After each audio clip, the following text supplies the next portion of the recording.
ਕਿਉ ਕਰ ਬਾਤਾ ਸਰ ਪਰ ਖਾਤਾ, ਕਿਉ ਕਰ ਖੋਇਆ ਕਿਉ ਕਰ ਦਾਤਾ। ਪਾਵਨ ਬਾਣੀ ਧੰਨ ਗੁਰੂ ਨਾਨਕ ਦੇਵ ਜੀ ਦੀ, ਜਿਸ ਦਾ ਸਿਰ ਹੈ ਸਿੱਧ ਗੋਸ਼ਟ। ਜਦੋਂ ਆਪਾਂ ਥੋੜੀ ਗੌਰ ਦੇ ਨਾਲ ਵਿਚਾਰ ਕਰਦੇ ਹਾਂ, ਇਸ ਬਾਣੀ ਦੇ ਅੰਦਰ ਧੰਨ ਗੁਰੂ ਨਾਨਕ ਦੇਵ ਜੀ ਦੀ ਸਿੱਖੀ ਦਾ ਮੁੱਢਲਾ ਗਿਆਨ ਸਾਨੂੰ ਪ੍ਰਾਪਤ ਹੁੰਦਾ ਹੈ। ਇਸ ਬਾਣੀ ਤੋਂ ਸਾਨੂੰ ਇਸ ਗੱਲ ਦੀ ਸਮਝ ਆਉਂਦੀ ਹੈ ਕਿ ਗੁਰੂ ਨਾਨਕ ਦੇਵ ਜੀ ਨੇ ਜੋ ਗ੍ਰਸਥ ਉਦਾਸੀਨ ਪੰਥ ਚਲਾਇਆ ਹੈ, ਉਸ ਦੇ ਵਿੱਚ ਅਸੀਂ ਕਿਵੇਂ ਰਹਿਣਾ ਹੈ। ਇਸ ਬਾਣੀ ਤੋਂ ਸਾਨੂੰ ਇਹ ਵੀ ਪਤਾ ਲੱਗਦਾ ਹੈ ਕਿ ਧੰਨ ਗੁਰੂ ਨਾਨਕ ਦੇਵ ਜੀ ਸੱਚੇ ਸਤਿਗੁਰ ਨੇ ਕੇਵਲ ਤੇ ਕੇਵਲ ਉਸ ਪ੍ਰਭੂ ਪਰਮਾਤਮਾ ਦਾ ਨਾਮ ਜਪ ਕੇ ਉਸ ਦੀਆਂ ਪ੍ਰਾਪਤੀਆਂ ਦਾ ਸਾਨੂੰ ਸਿਧਾਂਤ ਬਖਸ਼ਿਸ਼ ਕੀਤਾ ਹੈ, ਨਾ ਕਿ ਕਿਸੇ ਪ੍ਰਕਾਰ ਦੀਆਂ ਰਿਧੀਆਂ ਸਿੱਧੀਆਂ ਲੋਕ ਵਿਖਾਵਾ ਕਰਨ ਦੇ ਲਈ। ਇਸ ਕਰਕੇ ਹੀ ਇਸ ਨੂੰ ਗੁਰਮੁਖ ਪੰਥ ਵੀ ਆਖਿਆ ਜਾਂਦਾ ਹੈ, ਗ੍ਰਸਥ ਉਦਾਸੀ ਪੰਥ ਵੀ ਆਖਿਆ ਜਾਂਦਾ ਹੈ। ਧੰਨ ਗੁਰੂ ਨਾਨਕ ਦੇਵ ਜੀ ਸੱਚੇ ਸਤਿਗੁਰ ਕਰਤਾਰਪੁਰ ਸਾਹਿਬ ਦੇ ਪਾਵਨ ਅਸਥਾਨ ਤੇ ਸੰਗਤਾਂ ਨੂੰ ਉਪਦੇਸ਼ ਦੇ ਰਹੇ ਸਨ ਤੇ ਉਧਰੋਂ ਮੇਲਾ ਆ ਗਿਆ ਸ਼ਿਵਰਾਤਰੀ ਦਾ।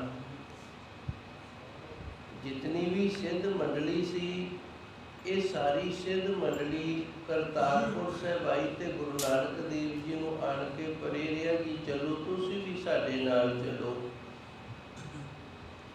ਅਸੀਂ ਚੱਲੇ ਹਾਂ, ਤੁਸੀਂ ਵੀ ਸਾਡੇ ਨਾਲ ਸ਼ਿਵਰਾਤਰੀ ਦੇ ਮੇਲੇ ਤੇ ਅਚਲ ਬਟਾਲੇ ਜਾਣਾ ਕਰੀਏ। ਤੇ ਧੰਨ ਗੁਰੂ ਨਾਨਕ ਦੇਵ ਜੀ ਨੇ ਫਰਮਾਇਆ ਤੁਸੀਂ ਚੱਲੋ, ਅਸੀਂ ਆਉਂਦੇ ਹਾਂ। ਇਹਨਾਂ ਦੇ ਅੰਦਰ ਇੱਕ ਹੰਕਾਰ ਸੀ ਕਿ ਅਸੀਂ ਤਾਂ ਹਵਾ ਦੇ ਵਿੱਚ ਉੱਡ ਕੇ ਜਾਣਾ, ਕਿਉਂਕਿ ਇਹਨਾਂ ਨੇ ਰਿਧੀਆਂ ਸਿੱਧੀਆਂ ਪ੍ਰਾਪਤ ਕੀਤੀਆਂ ਸਨ। ਤੇ ਇਸ ਤਰ੍ਹਾਂ ਦੇ ਕੋਤਕ ਜਦੋਂ ਲੁਕਾਈ ਨੂੰ ਵਿਖਾਉਂਦੇ ਨਾ, ਲੋਕੀ ਬੜੇ ਪ੍ਰਭਾਵਿਤ ਹੋ ਜਾਂਦੇ। ਭੋਲੀ ਭਾਲੀ ਦੁਨੀਆ ਨੂੰ ਐਵੇਂ ਹੀ ਇਹ ਡਰਾਈ ਜਾਂਦੇ ਤੇ ਭੋਲੇ ਭਾਲੇ ਲੋਕ ਸਨ ਜਿਹੜੇ, ਉਹ ਇਹਨਾਂ ਦੇ ਇਸ ਤਰ੍ਹਾਂ ਦੇ ਕੋਤਕਾਂ ਤੋਂ ਭੈਭੀਤ ਹੋ ਕੇ ਅਚਰਜ ਮੰਨ ਕੇ ਇਹਨਾਂ ਦੀ ਫਿਰ ਪੂਜਾ ਕਰਿਆ ਕਰਦੇ। ਸਿੱਧ ਉੱਥੋਂ ਉੱਡ ਕੇ ਅਜੇ ਅਚਲ ਬਟਾਲੇ ਪਹੁੰਚੇ ਨਹੀਂ। ਸਿੱਧਾਂ ਦੇ ਮਨ ਦੇ ਵਿੱਚ ਖਿਆਲ ਸੀ ਵੀ ਅਸੀਂ ਤਾਂ ਹਵਾ ਦੇ ਵਿੱਚ ਉੱਡ ਕੇ ਆ ਗਏ ਤੇ ਗੁਰੂ ਨਾਨਕ ਦੇਵ ਜੀ ਨੇ ਤੇ ਤੁਰ ਕੇ ਆਉਣਾ ਜਾਂ ਘੋੜੀ ਤੇ ਆਉਣਾ, ਤੇ ਉਹਨੇ ਨੂੰ ਤਾਂ ਰਾਤਰੀ ਦਾ ਮੇਲਾ ਨਾ, ਸ਼ਿਵਰਾਤਰੀ, ਇਹ ਮੇਲਾ ਜਿਹੜਾ ਉਹਨੇ ਨੂੰ ਪਿੰਡ ਜਾਣਾ ਹੈ। ਤੇ ਜਦੋਂ ਉੱਥੇ ਜਾ ਕੇ ਵੇਖਦੇ ਨੇ, ਧੰਨ ਗੁਰੂ ਨਾਨਕ ਦੇਵ ਜੀ ਪਹਿਲੋਂ ਉੱਥੇ ਬੈਠੇ ਸਨ ਤੇ ਸ਼ਬਦ ਦਾ ਪ੍ਰਚਾਰ ਕਰ ਰਹੇ ਸਨ। ਬਾਬਾ ਮਰਦਾਨਾ ਜੀ ਰਬਾਬ ਵਜਾ ਰਹੇ ਨੇ, ਗੁਰੂ ਨਾਨਕ ਦੇਵ ਜੀ ਸ਼ਬਦ ਉਚਾਰਨ ਕਰ ਰਹੇ ਨੇ, ਕੀਰਤਨ ਹੋ ਰਿਹਾ ਤੇ ਸੰਗਤਾਂ ਬੈਠੀਆਂ ਨੇ। ਇਹ ਬੜੇ ਹੈਰਾਨ ਹੋਏ। ਫਿਰ ਇਹਨਾਂ ਨੇ ਇਹ ਵੇਖਿਆ ਵੀ ਧੰਨ ਗੁਰੂ ਨਾਨਕ ਦੇਵ ਜੀ ਕੋਲੇ ਸੰਗਤ ਸਾਰੀ ਹੈ ਤੇ ਜੋ ਵੀ ਭੇਟ ਲੈ ਕੇ ਆਏ ਨੇ ਗੁਰੂ ਨਾਨਕ ਦੇਵ ਜੀ ਦੇ ਚਰਨਾਂ ਤੇ ਅਰਪਣ ਹੋ ਰਹੀ ਹੈ, ਸਾਨੂੰ ਕੋਈ ਪੁੱਛਦਾ ਹੀ ਨਹੀਂ। ਕੁਝ ਰਾਸਤਾਰੀ ਰਾਸ ਪਾ ਰਹੇ ਸਨ ਲੋਕੀ, ਉਹਨਾਂ ਨੂੰ ਭੇਟ ਦੇ ਰਹੇ ਸਨ। ਉਹਨਾਂ ਨੇ ਇੱਕ ਵੱਡਾ ਸਾਰਾ ਗੜਵਾ ਰੱਖਿਆ ਸੀ, ਜਿਵੇਂ ਅੱਜ ਕੱਲ੍ਹ ਆਪਾਂ ਗੋਲਕ ਰੱਖ ਦਿੰਦੇ ਹਾਂ, ਤੋਂ ਜਿੰਦੀ ਵੀ ਸ਼ਰਧਾ ਹੁੰਦੀ ਉਹ ਗੜਵੇ 'ਚ ਪਾ ਦਿੰਦੇ ਮਾਇਆ। ਇਹਨਾਂ ਸਿੱਧਾਂ ਨੇ ਲੋਕਾਂ ਨੂੰ ਪ੍ਰਭਾਵਿਤ ਕਰਨ ਦੇ ਲਈ ਤੇ ਇਹ ਰਾਸਧਾਰੀਆਂ ਨੂੰ ਨੀਵਾ ਵਿਖਾਉਣ ਦੇ ਲਈ ਆਪਣੀ ਕਲਾ ਦੇ ਨਾਲ ਗੜਵਾ ਲੁਕੋ ਦਿੱਤਾ। ਜਦੋਂ ਗੜਵਾ ਲੁਕੋ ਦਿੱਤਾ ਤੇ ਜਿਤਨੇ ਵੀ ਰਾਸਧਾਰੀ ਸਨ ਜਾਂ ਉੱਥੇ ਜਿਤਨੀ ਵੀ ਖਲਕਤ ਸੀ ਵੇਖਣ ਵਾਲੇ ਸਨ, ਉਹ ਸਾਰੇ ਦੇ ਸਾਰੇ ਧੰਨ ਗੁਰੂ ਨਾਨਕ ਦੇਵ ਜੀ ਦੇ ਪਾਸ ਆਣ ਕੇ ਕੁਰਲਾਏ, ਸੱਚੇ ਸਤਿਗੁਰੂ ਜੀ ਇਹਨਾਂ ਨੇ ਸਾਡਾ ਮਾਇਆ ਵਾਲਾ ਗੜਵਾ ਜਿਹੜਾ ਉਹ ਲੁਕੋ ਦਿੱਤਾ ਹੈ। ਤੇ ਗੁਰੂ ਨਾਨਕ ਦੇਵ ਜੀ ਨੇ ਕਿਰਪਾ ਕੀਤੀ, ਦੱਸਿਓ ਉੱਥੇ ਪਿਆ ਚੱਕ ਲੋ ਜਾ ਕੇ। ਇਸ ਦੇ ਨਾਲ ਵੀ ਇਹ ਜਿਹੜੇ ਜੋਗੀ ਲੋਕ ਸਨ ਇਹ ਪੁਲਸ ਗਏ, ਗੁੱਸੇ ਦੇ ਵਿੱਚ ਆ ਗਏ ਵੀ ਗੁਰੂ ਨਾਨਕ ਦੇਵ ਜੀ ਸਾਡੇ ਪਰਦੇ ਪਾਸ ਕਰ ਰਹੇ। ਫਿਰ ਇਹਨਾਂ ਨੇ ਕੀ ਕੀਤਾ, ਇਹਨਾਂ ਦੇ ਵਿੱਚੋਂ ਇੱਥੇ ਗੁਰਬਾਣੀ 'ਚ ਨਾਮ ਨਹੀਂ ਆਇਆ, ਇਹ ਬੜਾ ਮਨਮੁਖ ਸੀ, ਇਹਦਾ ਨਾਂ ਸੀ ਭਗੰਦਰ ਨਾਥ। ਇਹਨੇ ਨਾ ਆਕਾਸ਼ ਦੇ ਵਿੱਚ ਉੱਡਣਾ ਸ਼ੁਰੂ ਕਰ ਦਿੱਤਾ ਤੇ ਧੰਨ ਗੁਰੂ ਨਾਨਕ ਦੇਵ ਜੀ ਨੇ ਆਪਣੀ ਖੜਾ ਨੂੰ ਇਸ਼ਾਰਾ ਕੀਤਾ, ਚੱਲ ਭਾਈ ਇਹਨੂੰ ਲੈ ਕੇ ਆ। ਤੇ ਇਹ ਇਹਦੇ ਸਿਰ ਦੇ ਵਿੱਚ ਚੰਗੀ ਵੱਜੀ ਤੇ ਆਣ ਕੇ ਗੁਰੂ ਨਾਨਕ ਦੇਵ ਜੀ ਦੇ ਚਰਨਾਂ ਤੇ ਇਸ ਨੇ ਮੱਥਾ ਰਗੜਿਆ। ਹੁਣ ਸਾਰੇ ਜੋਗੀ ਸਨ ਜਿਹੜੇ ਕੋਈ ਕੁਝ ਵਿਖਾਉਂਦਾ, ਕੋਈ ਕੁਝ ਵਿਖਾਉਂਦਾ। ਇੱਕ ਨੇ ਮਿਰਗਸ਼ਾਲਾ ਲੈ ਲਈ ਤੇ ਪਾਣੀ ਦੇ ਉੱਤੇ ਉਸ ਨੂੰ ਉਡਾਈ ਫਿਰਦਾ ਹੈ। ਇੱਕ ਨੇ ਅੱਗ ਦਾ ਮੀਂਹ ਵਰਸ਼ਾਉਣਾ ਸ਼ੁਰੂ ਕਰ ਦਿੱਤਾ, ਭਾਵ ਲੋਕਾਂ ਨੂੰ ਪ੍ਰਭਾਵਿਤ ਕਰਨ ਦਾ ਹੀ ਯਤਨ ਕੀਤਾ ਹੈ। ਤੇ ਗੁਰੂ ਨਾਨਕ ਦੇਵ ਜੀ ਸੱਚੇ ਸਤਿਗੁਰ ਦਾ ਜੋ ਉਪਦੇਸ਼ ਹੈ, ਇਹਨਾਂ ਨੇ ਆਪਣੇ ਸੁਭਾਅ ਦੇ ਅਨੁਸਾਰ ਉਹ ਉਪਦੇਸ਼ ਸੰਗਤਾਂ ਦੇ ਵਿੱਚ ਪ੍ਰਚਾਰ ਕਰਨਾ ਸੀ। ਗੁਰੂ ਨਾਨਕ ਦੇਵ ਜੀ ਦਾ ਸੁਭਾਅ ਸੀ, ਸਭ ਤੋਂ ਵੱਡਾ ਗੁਣ ਸੀ ਨਿਮਰਤਾਈ ਵਾਲਾ, ਬੜੇ ਨਿਮਰ ਰਿਹਾ ਕਰਦੇ ਸਨ। ਦੂਜਾ, ਸਿੱਧੀ ਸਾਦੀ ਜੀ ਗੱਲ ਕਰਨੀ। ਉਰਦੂ, ਫਾਰਸੀ, ਸੰਸਕ੍ਰਿਤੀ ਦੇ ਵਿੱਚ ਉੱਥੇ ਬੋਲਦੇ ਸਨ ਜਿੱਥੇ ਅਗਲਾ ਇਹ ਸ਼ਬਦ ਸੁਣਨ ਦਾ ਇੱਛੁਕ ਸੀ। ਆਮ ਲੋਕਾਂ ਦੇ ਵਿੱਚ ਆਮ ਗੱਲ ਕਰਕੇ ਤੇ ਉਹਨਾਂ ਨੂੰ ਸਮਝਾ ਦੇਣਾ। ਭੋਲੇ ਭਾਏ ਭੋਲੇ ਪਣ ਦੇ ਵਿੱਚ ਰਹਿੰਦੇ ਸਨ ਤੇ ਕੇਵਲ ਪ੍ਰਭੂ ਪਰਮਾਤਮਾ ਦੇ ਨਾਮ ਦੇ ਨਾਲ ਜੁੜਦੇ ਸਨ। ਹੁਣ ਇਹ ਸਿੱਧ ਨੇ ਜਿਹੜੇ ਇਹਨਾਂ ਵਿੱਚੋਂ ਕੁਝ ਚੰਗੇ ਸਨ, ਉਹਨਾਂ ਨੇ ਧੰਨ ਗੁਰੂ ਨਾਨਕ ਦੇਵ ਜੀ ਨੂੰ ਸਵਾਲ ਕੀਤੇ ਨੇ।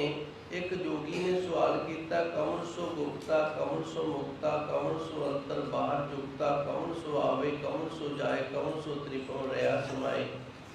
ਤੇ ਗੁਰੂ ਜੀ ਨੇ ਉੱਤਰ ਦੇ ਦਿੱਤਾ ਸੀ, ਘਟ ਘਟ ਗੁਪਤਾ, ਗੁਰਮੁਖ ਮੁਕਤਾ, ਅੰਤਰ ਬਾਹਰ ਸ਼ਬਦ ਸੋ ਜੁਗਤਾ, ਮਨਮੁਖ ਬਿਨਸੇ ਆਵੇ ਜਾਏ, ਨਾਨਕ ਗੁਰਮੁਖ ਸਾਚ ਸਮਾਏ। ਕਿ ਜੇ ਅਸੀਂ ਗੁਰਮੁਖ ਹੋਵਾਂਗੇ ਨਾ, ਫਿਰ ਸੱਚ ਦੇ ਵਿੱਚ ਸਮਾ ਜਾਵਾਂਗੇ। ਨਾਮ ਤੋਂ ਬਿਨਾਂ ਗੁਰਮੁਖ ਨਹੀਂ ਹੋਇਆ ਜਾਂਦਾ। ਇੱਥੋਂ ਤੱਕ ਦੀਆਂ ਵਿਚਾਰਾਂ ਆਪ ਸੰਗਤਾਂ ਨੇ ਸਰਵਣ ਕੀਤੀਆਂ ਸਨ। ਉਹਨੇ ਇੱਕ ਹੋਰ ਜੋਗੀ ਹੈ ਤੇ ਬਾਕੀ ਜੋਗੀਆਂ ਦੇ ਨਾਮ ਘੱਟ ਨੇ, ਅੱਗੇ ਇੱਕ ਦੋ ਦੇ ਆਉਣਗੇ। ਇਹ ਜੋਗੀ ਵੀ ਗੁਰੂ ਨਾਨਕ ਦੇਵ ਜੀ ਨੂੰ ਸਵਾਲ ਕਰਦਾ, ਕਿਉਂ ਕਰ ਬਾਧਾ ਸਰਪਣ ਖਾਦਾ। ਵੀ ਗੁਰੂ ਨਾਨਕ ਦੇਵ ਜੀ ਦੱਸੋ, ਜੀਵ ਕਿਵੇਂ ਵੱਜ ਜਾਂਦਾ ਹੈ ਤੇ ਇਸ ਨੂੰ ਫਿਰ ਮਾਇਆ ਖਾ ਜਾਂਦੀ ਹੈ। ਕਿਉਂ ਕਰ ਬਾਧਾ ਸਰਪਣ ਖਾਦਾ, ਇਹ ਜੀਵ ਹੈ ਜਿਹੜਾ ਕਿਉਂ ਵੱਜ ਜਾਂਦਾ ਹੈ, ਕਿਹੜੇ ਤਰੀਕੇ ਨਾਲ ਵੱਜ ਜਾਂਦਾ ਤੇ ਇਹਨੂੰ ਫਿਰ ਸਰਪਣ ਮਾਇਆ, ਜਿਹੜੀ ਮਾਇਆ ਨੂੰ ਸਰਪਣ ਆਖਿਆ, ਸਪਣੀ ਆਖਿਆ, ਖਾਦਾ, ਇਹ ਖਾ ਜਾਂਦੀ ਹੈ ਜੀ। ਕਿਉ ਕਰ ਲਾਦਾ, ਕਿਉਂ ਕਰ ਖੋਇਆ, ਕਿਉਂ ਕਰ ਲਾਦਾ। ਤੇ ਫਿਰ ਕਿਹੜੇ ਤਰੀਕੇ ਦੇ ਨਾਲ ਇਹ ਮਨੁੱਖਾ ਜਨਮ ਹੈ ਜਿਹੜਾ ਇਹ ਵਿਅਰਥ ਦੇ ਵਿੱਚ ਖੋਇਆ ਜਾਂਦਾ ਹੈ, ਤੇ ਕਿਹੜੇ ਤਰੀਕੇ ਦੇ ਨਾਲ ਗੁਰਮੁਖ ਬਣ ਕੇ ਨਾ ਇਹ ਜੀਵਨ ਹੈ ਜਿਹੜਾ ਇਹਦੇ ਵਿੱਚ ਪ੍ਰਭੂ ਪਰਮਾਤਮਾ ਨੂੰ ਲੱਭ ਲਈਦਾ ਹੈ ਜੀ।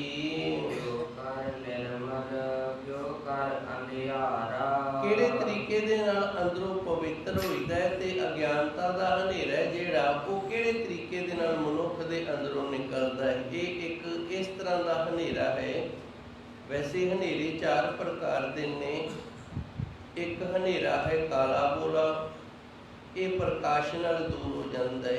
ਇੱਕ ਹਨੇਰਾ ਹੈ ਚਿੱਟਾ, ਧੁੰਦ ਦਾ ਹਨੇਰਾ। ਆ ਪਿੱਛੇ ਸਿਆਲ ਗਿਆ, ਸਰਦੀਆਂ ਦੇ ਵਿੱਚ ਧੁੰਦ ਪਿਆ ਕਰਦੀ ਸੀ ਤੇ ਕੁਝ ਦਿਸਦਾ ਨਹੀਂ, ਜਿੰਦੇ ਵਿੱਚ ਬੰਦੇ ਨੂੰ ਪਤਾ ਨਾ ਲੱਗੇ, ਕੁਝ ਦਿਸੇ ਨਾ, ਉਹਨੂੰ ਹਨੇਰਾ ਆਖ ਦਿੰਦੇ ਨੇ।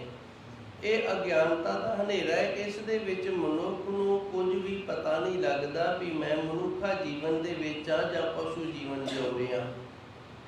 ਮੇਰੇ ਅੰਦਰ ਮਨੁੱਖ ਵਾਲੇ ਗੁਣ ਨੇ ਜਾਂ ਪਸ਼ੂ ਵਾਲੇ ਗੁਣ ਨੇ, ਮੈਂ ਮਨੁੱਖ ਹਾਂ ਜਾਂ ਪਸ਼ੂ ਹਾਂ, ਜਿਹਨੂੰ ਇਹ ਨਾ ਪਤਾ ਲੱਗੇ। ਕਿਉਂ ਕਰ ਨਿਰਮਲ, ਕਿਉਂ ਕਰ ਅੰਧਿਆਰਾ।